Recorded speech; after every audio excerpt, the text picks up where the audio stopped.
Ki jai. Giriraj Govardhan ki jai. Shikorantai ki jai. Srila Prabhupada ki jai. Welcome everyone to night 2. Many new.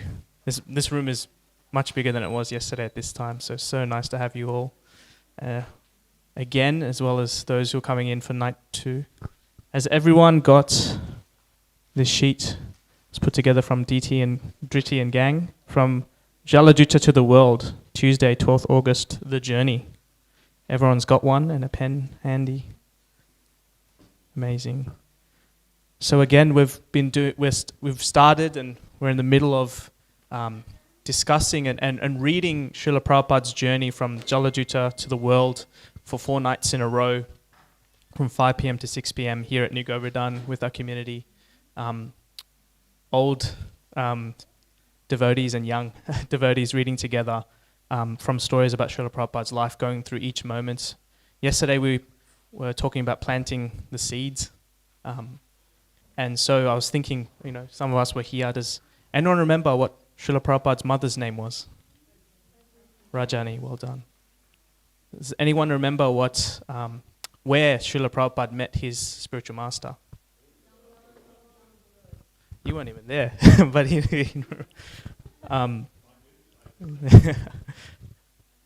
and does anyone remember what Srila Prabhupada's sannyasa guru, who his name was?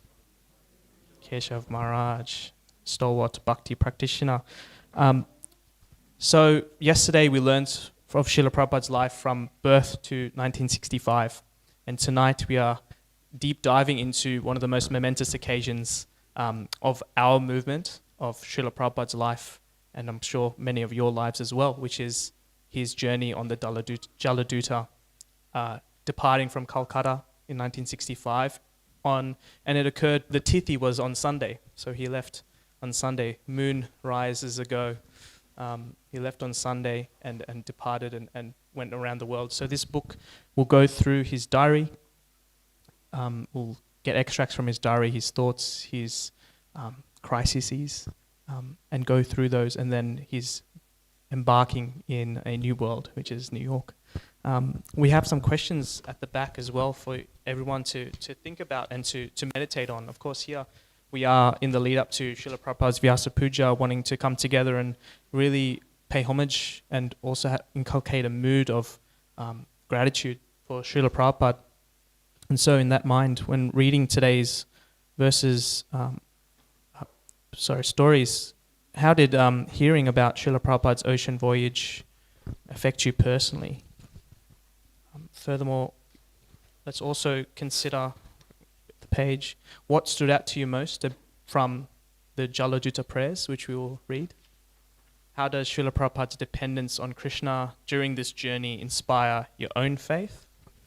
What example from this journey can guide you when you face uncertainty or difficulty in your own life? And what lessons from this part of Srila Prabhupada's journey can you carry into your daily life right now? So just with that mood of gratitude, paying surrender.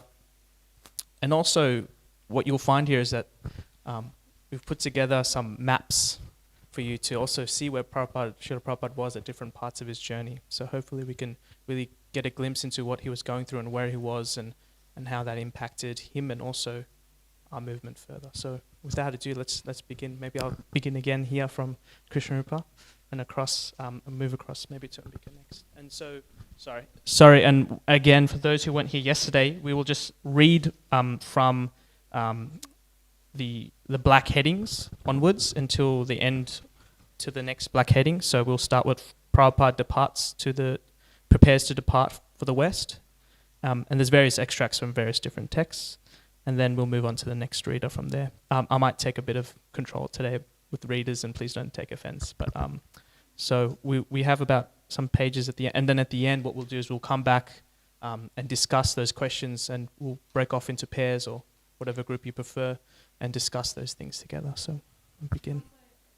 Oh, yes. Who came for the readings or who came for milk and cookies? Just in case you came for the cookies and milk, just in case, that's why I forgot, because I thought you were all here for the readings, is they're just up the back. You can see a couple of them. I can see Bhakta Lucas hammering away at it. Please, before it's all gone, it's right there. There's milk there. I believe there's tea there, and there's cookies as well. Yeah, I don't know if there's a COVID restriction on cookies, just like there was tissue paper, but there are cookies there, so please help yourself. Thank you. I just want to mention in my Bhagavatam class on Friday, I'll be showing some quite rare photos of Prabhupada's birthplace, Dr. Bose's laboratory, and the port where Srila Prabhupada left, and it's port number 4, so I managed to go there, and also pictures of the very first deities he saw, which was not Radha Govinda, but Radha Madan Mohan, which was located not very far from where his birthplace was. So if anyone's there, won't take long, but there's some nice photos there. So Prabhupada prepares to depart for the West. Prabhupada, Messenger of the Supreme Lord by Satsvarup Das Goswami. In 1965, now with passport and sponsorship papers, Bhaktivedanta Swami went to Bombay, not to sell books to raise funds for printing, but to seek assistance in getting to America. He approached Sumati Muraji, the head of the Scindia steamship line, who had helped him with a large donation for printing Volume 2 of Srimad Bhagavatam. He showed his sponsorship papers to his secretary, Mr. Chokshi, who was impressed and went to Mrs. Muraji on his behalf. The Swami from Vrindavan is back, he told her.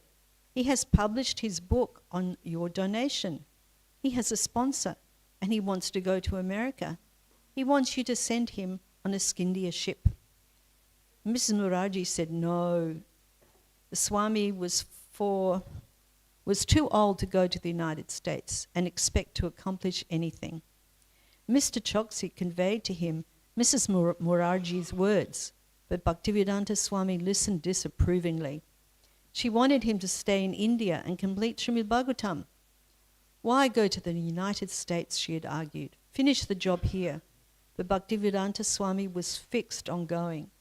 He told Mr. Choksi to convince Mrs. Muraji and even coached him on what to say.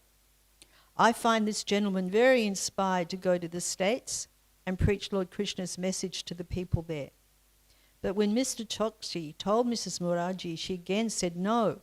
The Swami was not healthy. Besides, people in America were not so cooperative and they would probably not listen to him. Exasperated with Mr. Choksi's ineffectiveness, Bhaktivedanta Swami demanded a personal interview.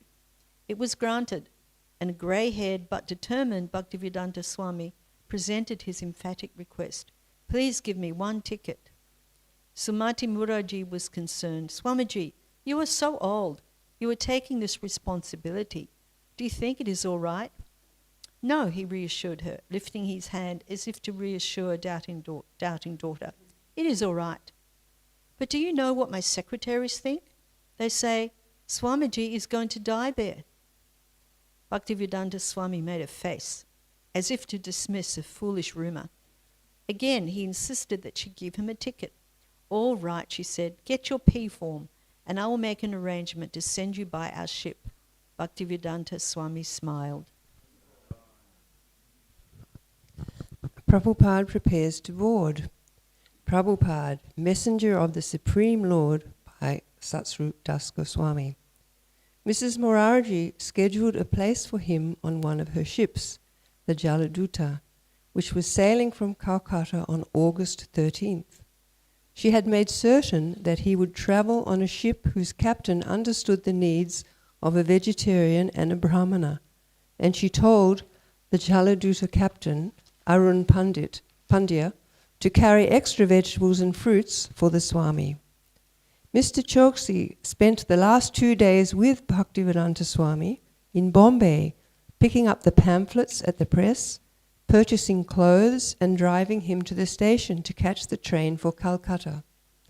A few days before the Jaladuta's departure, Bhaktivedanta Swami arrived in Calcutta. He had only a suitcase, an umbrella, and a supply of dry cereal. He didn't know what he would find to eat in America. Perhaps there would be only meat. If so, he was prepared to live on boiled potatoes and the cereal which he carried with him. His main baggage, several trunks of his books, were being handled separately by Scindia Cargo. 200 3-volume sets. The very thought of the books gave him confidence. It was August 13th, just a few days before Janmashtami, the appearance day anniversary of Lord Krishna. During these last years, he had been in Vrindavan for Janmashtami. Many Vrindavan residents would never leave there. They were old and at peace in Vrindavan. Bhaktivedanta Swami was also concerned that he might die away from Vrindavan. That was why all the Vaishnava sadhus and widows had taken vows not to leave, even for Mathura, because to die in Vrindavan was the perfection of life. And the Hindu tradition was that a sannyasi should not cross the ocean and go to the land of the Mlechas. But beyond all that was the desire of Bhaktisiddhanta Saraswati, and his desire was non-different from that of Lord Krishna. And Lord Chaitanya Mahaprabhu had predicted that the chanting of Hare Krishna would be known in every town and village of the world. He took a taxi down to the Calcutta port, carrying with him his luggage, an umbrella, and a Bengali copy of Chaitanya Charitamrita, which he intended to read during the crossing. Somehow he would be able to cook on board, or if not, he would starve, whatever Krishna desired. He checked his essentials: passenger ticket, passport, visa, P-form, sponsor's address. Finally, it was happening. As Prabhupada would often recall later, with great difficulty I got out of the country. Some way or other, by Krishna's grace, I got out so that I could spread the Krishna consciousness movement all over the world. Otherwise, to remain in India, it was not possible. I wanted to start a movement in India, but I was not at all encouraged. The black cargo ship, small and weathered, was moored at dockside, a gangway leading from the dock to the ship's deck. Indian merchant sailors curiously eyed the elderly saffron-dressed sadhu as he spoke last words to his companion in the taxi, then walked determinedly towards the boat. The Jaladuta set sail Friday, August 13, 1965, Calcutta port. The elderly saffron-dressed sadhu walked determinedly towards the black cargo ship. At 70 years old, when most would be settling into peaceful retirement in holy Vrindavan, Bhaktivedanta Swami carried just a suitcase and an umbrella and a supply of dry cereal. He didn't know what he would find to eat in America. Perhaps there would be only meat. His real treasure was in the cargo hold, 200 3-volume sets of the Srimad Bhagavatam. As he wrote in his diary that first day, today at 9 a.m., embarked on MV Jaladuta. The cabin is quite comfortable. It is owner's residence and therefore the sitting room. The bedroom and the bath privy all equipped with first-class materials. Everything is nice. Thanks to Lord Krishna for his enlightening Srimati Murari for all these arrangements. The ship pulled away at 1:30 p.m., moving smoothly. That Bhaktivedanta Swami wrote, "I cannot understand in my cabin if it is moving, at all moving. I am so comfortable." But the comfort wouldn't last.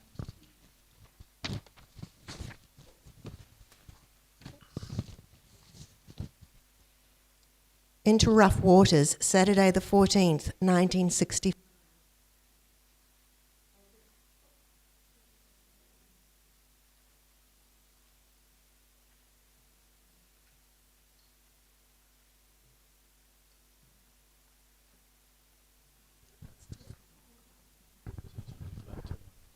Okay. As the Jaladuta entered the Bay of Bengal, everything changed. The ship began tilting and rolling. Bhaktivedanta Swami's diary captures the mounting distress. The roughness increased gradually on the upper Bay of Bengal, and I felt seasickness. There was vomiting, tendency, and dizziness, and I felt uncomfortable the whole day and night. The seasickness persisted as I passed the coast of Ceylon. The ship docked briefly at Colombo, where the captain kindly took him ashore, then on to Cochin, where on August the 22nd something important happened. His books from Bombay arrived in 5 cases and were loaded into the ship. Even in his weakness, this gave him strength.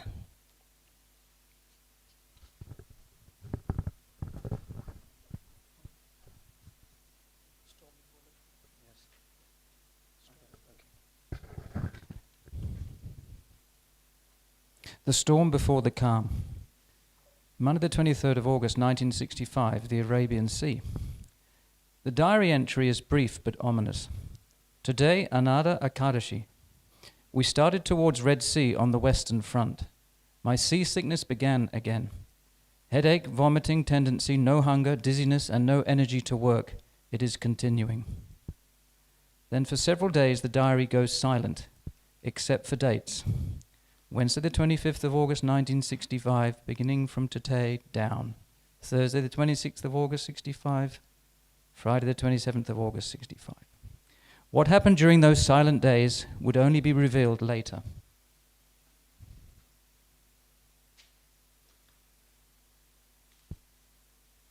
Keep going. The crisis, Tuesday the 31st of August 1965. A single chilling line appears in the diary. Passed over a great crisis on the struggle for life and death. A separate statement has to be written on this crisis area. In 2 days, Bhaktivedanta Swami suffered 2 heart attacks. He tolerated that difficulty, meditating on the purpose of his mission. But after 2 days of such violent attacks, he thought that if another were to come, he would certainly not survive. Years later, Captain Arun Pandya would remember, I didn't know it was heart attack, and all the time I felt it was nothing but seasickness. And I remember one day he told me that he nearly died last night. And he said if this continues, he might pass.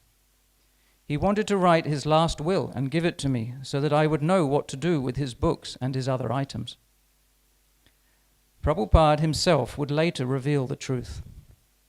Consecutively 2 days, attack. Actually, I would have died on the ship before reaching your country. I could not understand that was heart attack. The pain was so severe. I thought, I am now dying, and it was done 2 nights. After 2 consecutive nights of heart attacks, alone in his cabin, thousands of miles from home, Bhaktivedanta Swami thought if another attack came, he would certainly not survive. And then came the dream. Lord Krishna appeared in his many forms, rowing a boat.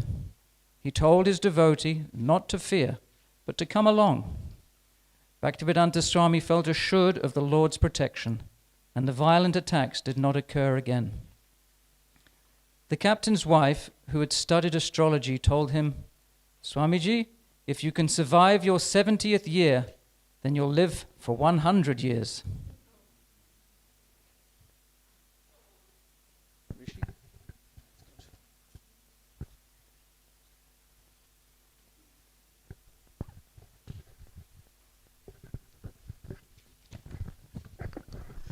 A miraculous recovery. 1st through 13th of September 1965. As the ship passed through the Suez Canal and entered the Mediterranean, then out through Gibraltar into the Atlantic, something extraordinary happened. The famously turbulent Atlantic Ocean became calm, unusually, impossibly calm. Thursday, 9th September 1965, Bhaktivedanta Swami wrote, the whole day was clear and almost smooth. I'm taking my food regularly and got some strength to struggle. The nectarine of life is Sri Chaitanya Charitamrita, the source of all my vitality. By September 13th, the miracle was undeniable. The ship's officers were amazed. Bhaktivedanta Swami recorded, "The captain tells that they have never had such calmness of the Atlantic." The chief engineer, Mr. Travers, told him he'd never experienced such calm and quietness in the Atlantic. There was always typhoons, cyclones, fog lasting for days on every trip. Bhaktivedanta Swami's response was simple. "I said it is Lord Krishna's mercy. His wife asked me to come back again with them so that they may have a calm Atlantic Ocean. If Atlantic would have shown its usual face, perhaps I would have died. But Lord Krishna has taken charge of the ship."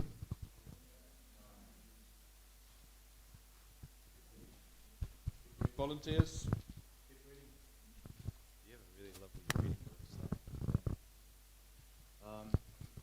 Land at Last. Friday 17th. Oh, sorry.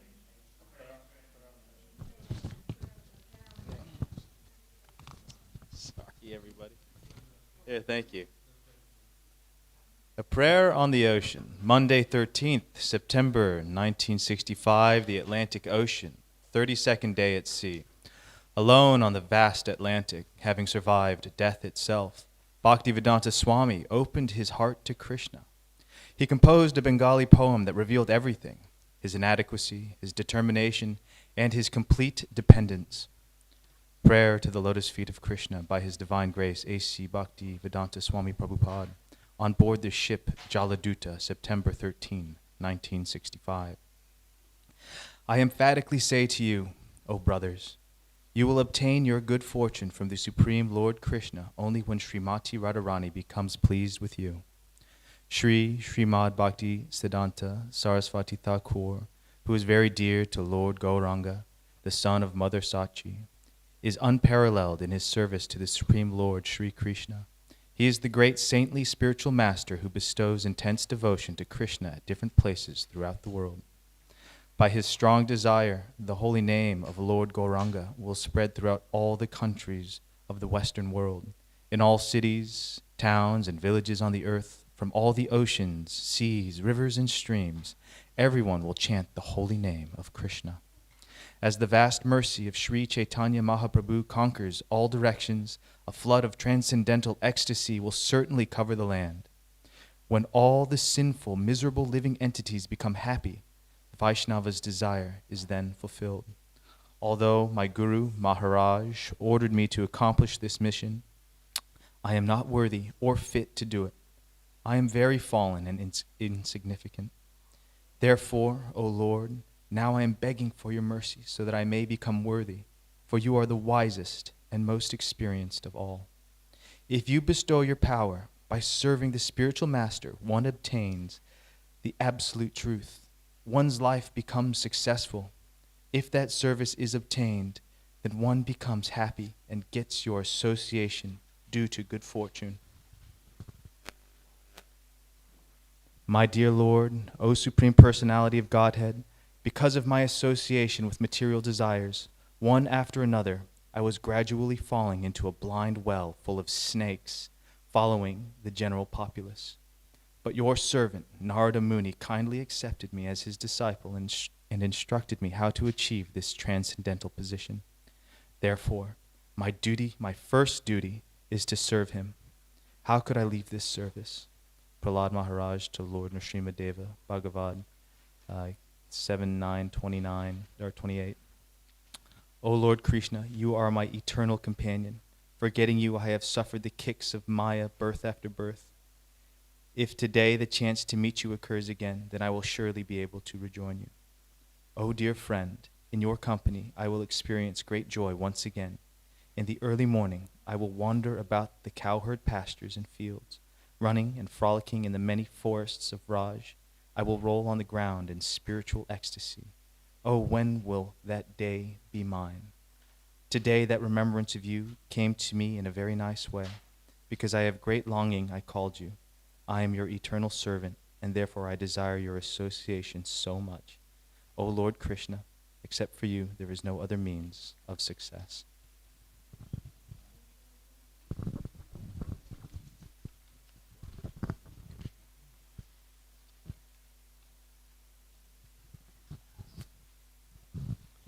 Land at Last.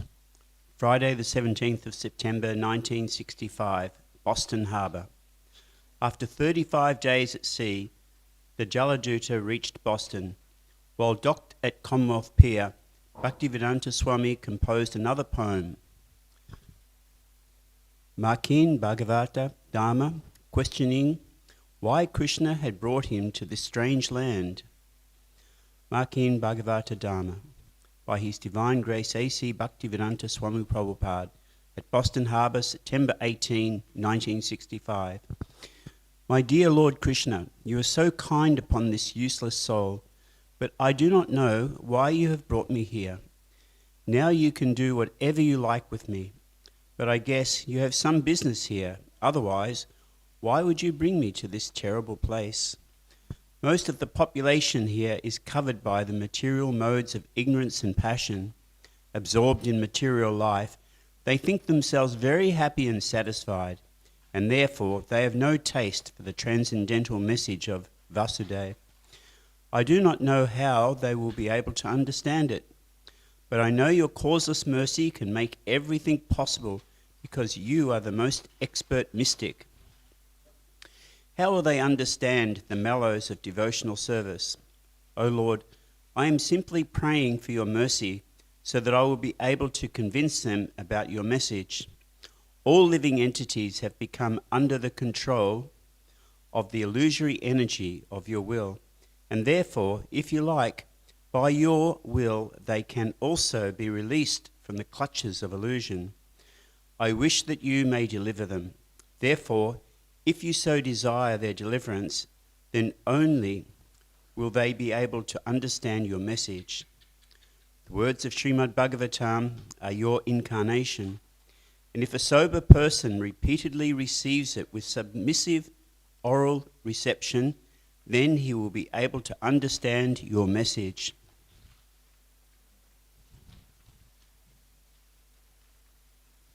It is said in the Srimad Bhagavatam 1:17-21, Sri Krishna, the personality of Godhead, who is the Paramatma, the supersoul in everyone's heart, and the benefactor of the truthful devotee, cleanses desire for material enjoyment from the heart of the devotee, who has developed the urge to hear his messages, which are in themselves virtuous when properly heard and chanted.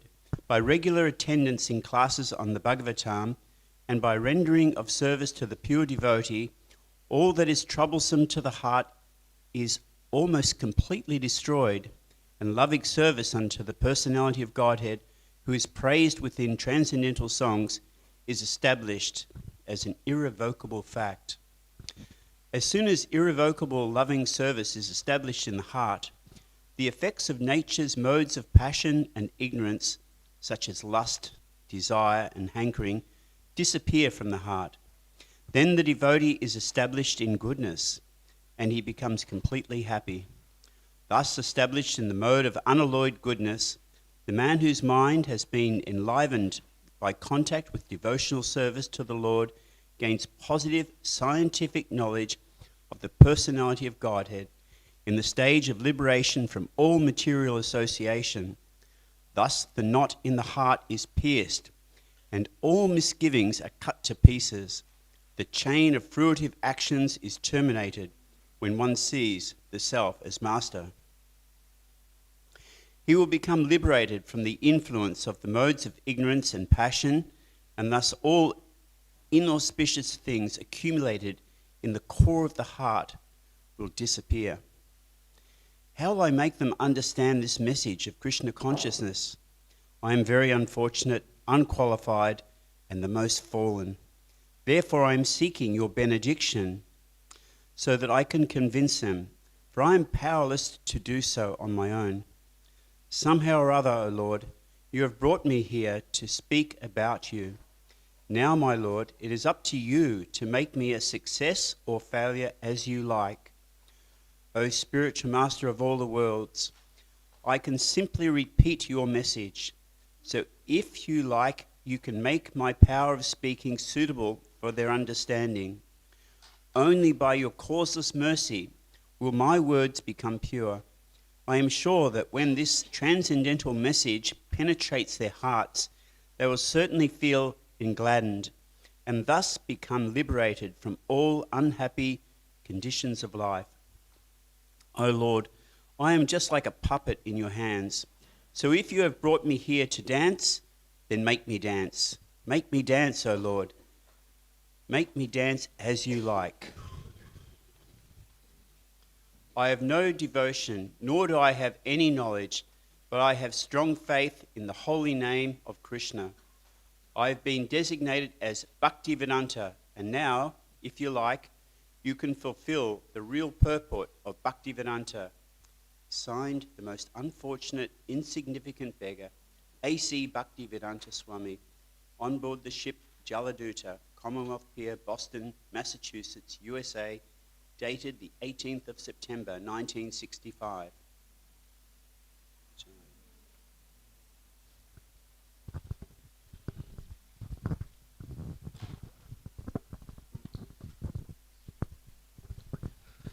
Arrival, Sunday, 19th of September, 1965, New York Harbor. The Jaladuta sailed into New York Harbor and docked at Brooklyn Pier at 17th Street. Srila Prabhupada saw the awesome Manhattan skyline, the Empire State Building, and like millions of visitors and immigrants in the past, the Statue of Liberty. The diary's final entry is simple. Today is the 30th day of our journey, and we reached New York Port at 12:30 a.m., about 3 hours later than the scheduled time. 38 days, 2 heart attacks, 1 elderly monk with unwavering faith, 200 sets of books, and a mission that would change the world. Srila Prabhupada was dressed appropriately for a resident of Vrindavan. He wore kanti mala, neck beads, and a simple cotton dhoti, and he carried japa mala, chanting beads, and an old chadar, or shawl. His complexion was golden, his head shaven, shika in the back, his forehead decorated with the whitish Vaishnava tilak.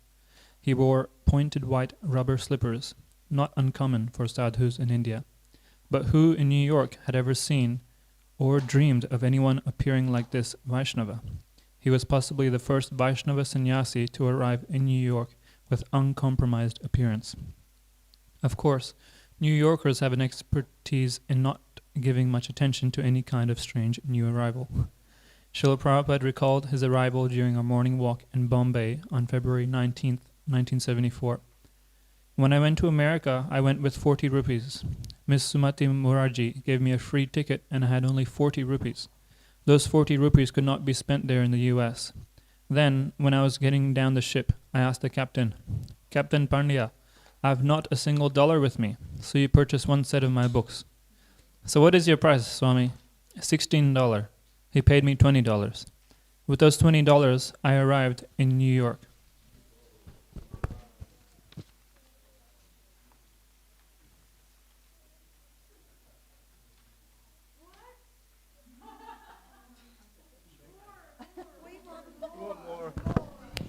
What more? I hear more. I hear more. To be continued on night 3, the first year in New York City, 1965 to 1966. And you can see Srila Prabhupada's journey on that picture there. I always thought he went west, towards the west. The other way. But he went through the Suez Canal, he went through the Mediterranean, went through the Strait of Gibraltar, through the North Atlantic Ocean, all the way to New York. Now's a moment for us to break into pairs. We have about 10 minutes left for the night. As the reading concludes, we might pause to reflect what faith carried this 70-year-old man across the ocean, what love for his spiritual master and for all of us who weren't even born yet compelled him to risk everything. He came for us, he nearly died for us, and he kept coming anyway. So if you can break into pairs and discuss your realizations and your thoughts and the feelings from reading this thing. And tomorrow we'll be here at the same time for night 3, the first year in New York City, and we promise there'll be a lot more.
time it says full for me, it doesn't die.